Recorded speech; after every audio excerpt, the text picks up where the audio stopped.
I mean, did he really want to go to war? Because, I mean, he came out and did it, but from everything I heard leading up to him going to prison and everything else like that, he didn't think that Biggie really had anything to do with the quad shoot. In fact, I'd heard, I forgot who had told me, but they said that Pac had left some of his guns in the studio with Biggie before the police came, and then afterwards he had Biggie bring him his guns, like to the hospital or something of that sort. But it was like there was still somewhat communication. In fact, hold on. Billy Garland even said that when he went to go visit Tupac for the first time, he said Biggie was there by himself. So now you walk in the room and your son is in the hospital bed. Everybody's looking at me. They're like, he does look like Tupac. They were like, I didn't know Tupac had a dad. Who else was in the room when you first walked in? You know who came in? Biggie. Which makes me believe I know he had nothing to do with it. No, Biggie had nothing to do with it. Not a goddamn thing. I've interviewed everyone around the story, from Lil C's to everyone, yeah. And I was kind of upset that he kept promoting that even after he got out of jail. I think even Pac, he mentioned himself in one of his videos, he was saying that he wanted answers because Biggie was saying he's the king of New York. You understand? So I guess Pac feel like he knew what happened to him. Because apparently the people that's supposed to shot him and robbed him was from Brooklyn. Biggie's from Brooklyn. And I think Pac himself said that in the interview. Not really saying Biggie had something to do with it, but he's saying, okay, well, if you're the king of New York, then give me my answers of who did this to me. And people got to understand Pac was 25 years old when he passed away. You know, I seen an interview with Tut. Like, I seen a video with, and he seemed like he genuinely was speaking sincerely. I don't know if you've seen it. I know that we were supposed to interview King Tut, and they wanted some huge amount of money, and they wanted his wife to do the interview, only to find out that he had nothing to do with the shooting of Tupac. Yeah, he openly said, bro, I had nothing to do with Pac. He said he looked up to the Black Panther Party, and he know from the streets, even back then he was a gangster sticker kid, but he knew Pac was off limits. This is what he said out of his own mouth. And when I'm looking at the video, I don't think he had no reason to lie. You know what I mean? And like Pac, even though he did a song thinking that he was one of the shooters, because when you get, you know, stuff like this be cloudy. When people from the street, you hear all types of stuff from people from the street. This person did it, that person did it, you know? So, you know, Pac also, you know, he would just, it seemed like he was just out to find out who did this to me. And people was feeding him all type of information, but it might not been 100% true. Yeah, man, it was a sad situation. Sad situation. It was crazy. Well, like I said, I interviewed Billy Garland, and according to him, he had been trying to get a hold of Pac for some years, but the publicists he was speaking to, they kept telling him that Pac wasn't ready. Pac wasn't ready. But then when he got shot and he found out what hospital he was staying in, he just showed up to the hospital, introduced himself as Tupac's biological father, and he said that Afeni happened to be walking by, and they were like, well, we thought the father was dead and so forth. And she's like, no, he's the father. He can come in.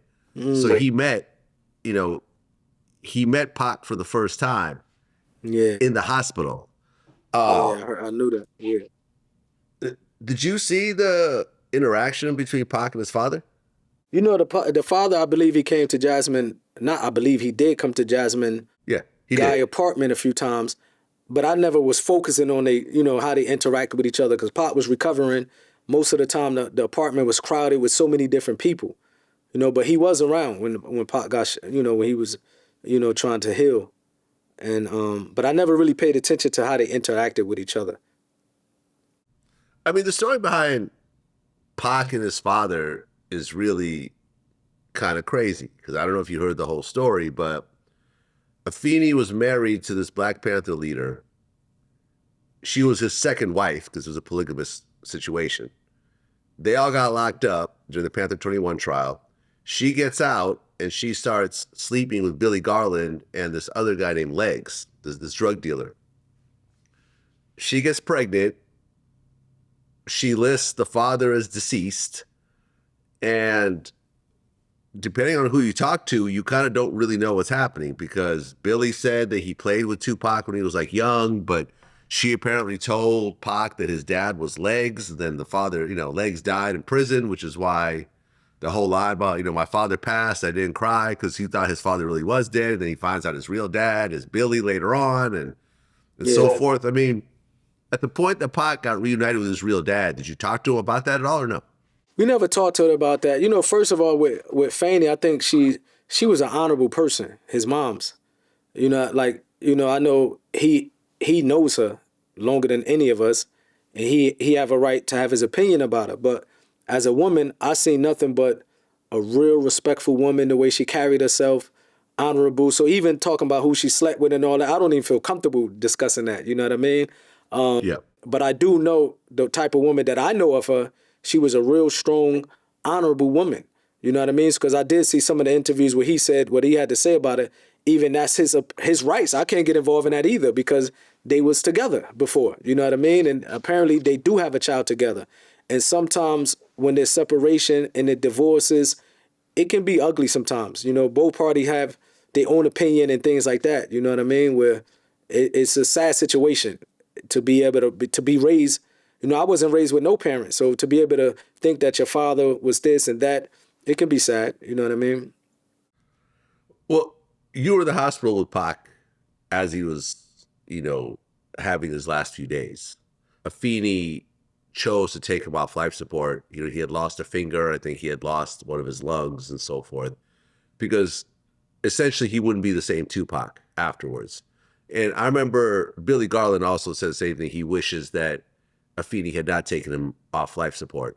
Now, as someone who decided to take my own father off of life support, it's not a decision you take lightly. Yeah, of course. Right? So when I talked to Billy, I said, I'm sure it was an insanely difficult decision. I don't think that his mom purposely let him die when he could have lived. But Billy said what he said. How do you feel about that situation? You know, I feel like you said, it's something that's not taken lightly. I'm sure that the doctors had some really private conversations with the mother saying that this can happen, that can happen, this is what he's heading to. Like, I'm sure, like you said, something like that is not going to be easy, you know, especially the way Pac and his mother was. They was like super close.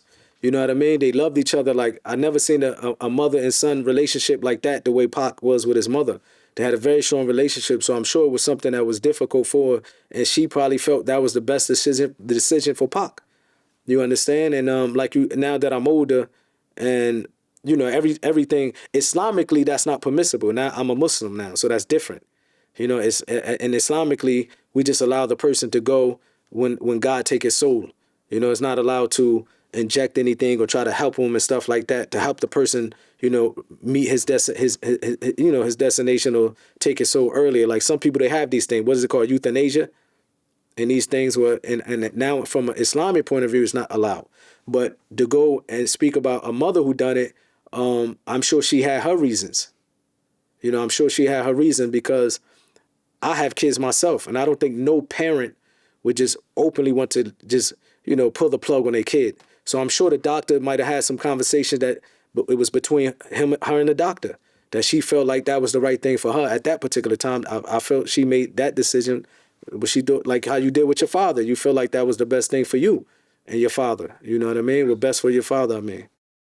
Yeah, no, I had a long talk with the doctor, and at the time my dad was still conscious. He had Parkinson's, so he was losing the ability to breathe through his throat muscles, essentially. So he kept having to be on different breathing tubes and so forth. And we both agreed at this point that, okay, if he ever gets incubated again, that we should do a do not resuscitate, because he's not going to come out of it. He's already in very bad shape. He might not come out of it.